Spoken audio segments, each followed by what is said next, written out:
그때에 히스기야가 병들어 죽게 되었으므로 여호와께 기도하매 여호와께서 그에게 대답하시고 또 이적을 보이셨으나 히스기야가 마음이 교만하여 그 받은 은혜를 보답하지 아니하므로 진노가 그와 유다와 예루살렘에 내리게 되었더니 히스기야가 마음의 교만함을 뉘우치고 예루살렘 주민들도 그와 같이 하였으므로 여호와의 진노가 히스기야의 생전에는 그들에게 내리지 아니하니라.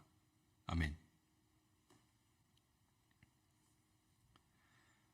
히스기야는 남유다의 왕들 가운데서 하나님 보시기에 매우 신실하고 정직한 왕이었습니다. 역대하 기자는 그가 다윗의 모든 행실과 같이 여호와 보시기에 정직하게 행했다고 기록하고 있습니다.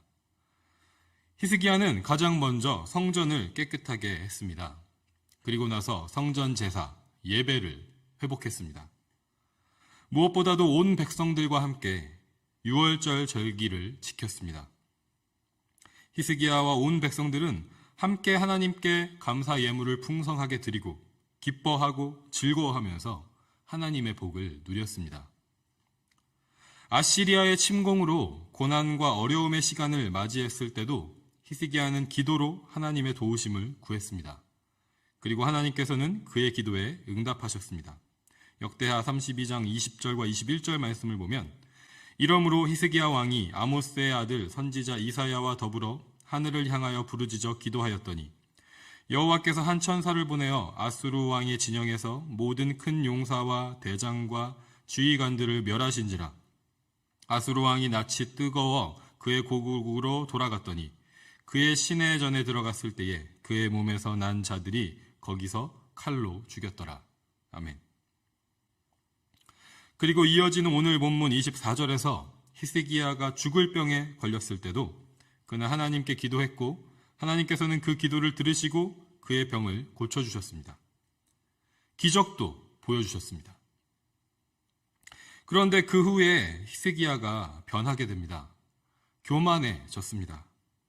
특별히 그의 마음이 교만해졌습니다. 그는 자신의 기도로 천사가 와서 아시리아 군대를 멸하는 기적의 승리를 경험했습니다. 또한 자신의 기도로 죽을 병이 낫고 해시계의 그림자가 뒤로 10도 옮겨지는 초자연적인 기적의 증표도 경험했습니다. 하나님께서 히스기야의 기도를 들으시고 기적적으로 일하시는 것을 눈으로 목격하고 자신의 몸으로 느꼈습니다. 그렇게 보고 느끼고 경험한 것을 통해서 히스기야는 계속해서 하나님을 높이고 찬양해야 했는데 그의 마음은 그렇지 않았습니다. 오히려 자신을 높이고 자신의 기도가 특별하고 능력이 있다고 느끼는 교만함이 그의 마음에 들어온 것입니다. 이처럼 하나님 앞에서 아무리 신실하고 정직한 사람으로 평가된다 하더라도 완전하지는 않습니다. 하나님의 마음에 합한 자 다윗 왕도 죄의 유혹에서 자유롭지 않았다는 것을 우리는 잘 알고 있습니다. 죄된 마음, 교만한 마음으로부터 자유로운 사람은 단 한 사람도 없다는 것입니다. 역사 속에 그리고 지금도 우리 주변에 있는 정치 지도자들이나 교회 리더십들을 볼 때도 마찬가지죠. 처음에는 신실하고 정직하게 역할을 감당하다가도 업적이 쌓이고 명예와 지위가 생기면 어느 순간 초심을 잃고 마음이 변하여서 교만해지는 모습을 우리는 수도 없이 많이 보았고 우리 또한 그것에서 자유롭지 않습니다. 최근 BC주에서 운영되었던 원주민 기숙학교에서 200여 구가 넘는 유해가 발견되었다는 뉴스가 캐나다에 충격을 안겨주고 있습니다. 원주민 기숙학교 비극은 캐나다의 아픈 역사이죠. 그곳에서 오랜 시간 동안 원주민들에 대한 학대가 이어져 왔고 수없이 많은 원주민들이 목숨을 잃었습니다. 더 슬프고 안타까운 사실은 모든 기숙학교들이 교회에 의해서 운영되었다는 것입니다. 캐톨릭 철치가 60%, 성공회 앵글리칸 철치가 30%, 나머지 개신교단 교회가 10%를 운영했다는 통계가 있습니다. 이러한 말도 안 되는 일이 가능했던 배경에는 초대교회의 모습을 잃어버린 캐톨릭 철치의 교만이 있습니다. 313년에 기독교가 로마의 국교가 된 후 5세기에 들어가면서 로마 카톨릭 교회는 교황의 통치권과 사법권이 전 세계에 미친다는 사상을 발전시킵니다. 그리고 이 사상은 이후에 십자군 정복 전쟁을 정당화하는 배경이 되었습니다. 그리고 이 사상은 15세기에 들어서 공식적인 교리가 되었는데 그 교리가 바로 Doctrine of Discovery, 발견 교리입니다. 이 교리를 기반으로 카톨릭 교회는 신대륙에서 새롭게 발견되는 땅에서의 주권과 재산권이 발견 당사자에게 있다는 것을 인정했고 원주민들의 땅을 정복하고 착취하는 행위를 교리적으로 정당화했습니다.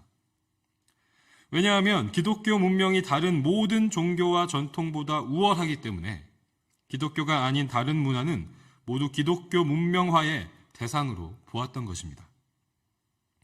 이처럼 카톨릭 교회의 교만, 기독교의 교만의 결과가 바로 원주민 기숙학교의 비극으로 지금까지 이어져 온 것입니다.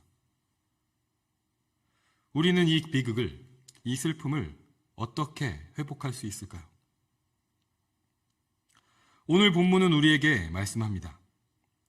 26절 말씀에 히스기야가 마음의 교만함을 뉘우치고 예루살렘 주민들도 그와 같이 하였으므로 여호와의 진노가 히스기야의 생전에는 그들에게 내리지 아니하니라.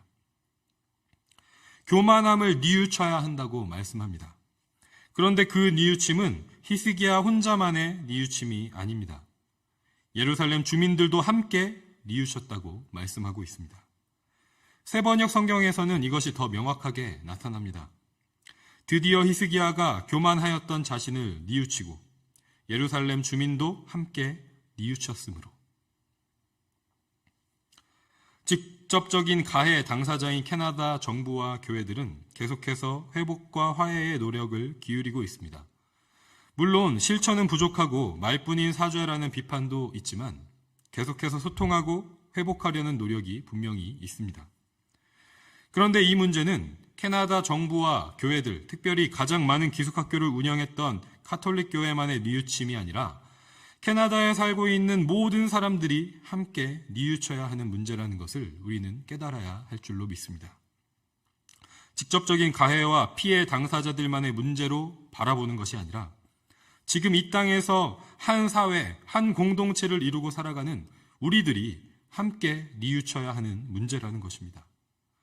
초기 정착민들인 유럽 출신 백인들 뿐만 아니라 우리를 포함한 모든 이민자들이 원주민 희생자들에게 사죄하고 지금도 우리 곁에 이웃으로 존재하는 희생자 후손들의 아픔들을 함께 나눠야 하는 문제라는 것입니다. 우리 캐나다 장로교단의 동성애 이슈도 마찬가지입니다. 동성애를 지지하고 찬성하는 리더십과 지지 세력만이 아니라 한 교회를 이루고 있는 우리들이 함께 뉘우쳐야 할 문제라는 것입니다. 잘못을 지적하고 판단하는 자리에만 있는 것이 아니라 우리는 옳고 저들은 틀렸다고 편을 나누는 그런 모습이 아니라 오랜 역사 동안 한 몸을 이뤄 지금까지 함께한 교회와 그 직체들의 회복을 위해서 복음의 진리가 굳게 서기를 간구하면서 우리 모두가 교만함을 버리고 함께 뉘우쳐야 할 문제라는 것입니다. 뉘우친다는 것은 교만했던 우리의 마음을, 우리의 모습을 낮추는 것입니다. 하나님의 말씀보다 높아졌던 우리의 마음을 하나님 앞에서 다시 낮추고 하나님의 뜻이 우리의 뜻이 되도록 하는 것입니다. 이렇게 우리가 뉘우치면, 우리의 마음을 낮추면 하나님께서 약속하신 그 신실한 약속이 있습니다.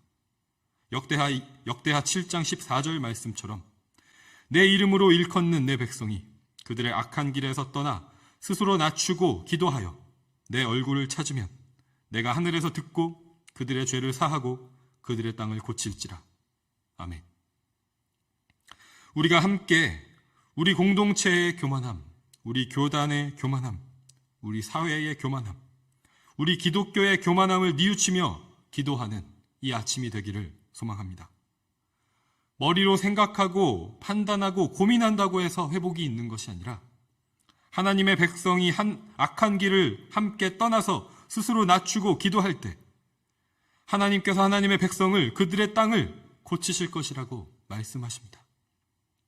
우리에게 이 회복의 은혜가 있기를 소망합니다. 기독교가 교만해짐으로, 교회가 교만해짐으로 고통받는 모든 곳에, 우리의 조국 한국 땅에, 이곳 캐나다 땅에, 에드몬튼 땅에, 우리 공동체에, 우리 가정에, 우리의 높아진 마음을 낮출 때 하나님께서 이루시는 회복의 역사가 충만하게 이루어지는 이 아침이 되기를, 우리의 공동체가 되기를, 우리의 삶이 되기를 주님의 이름으로 간절히 축복하고 소망합니다.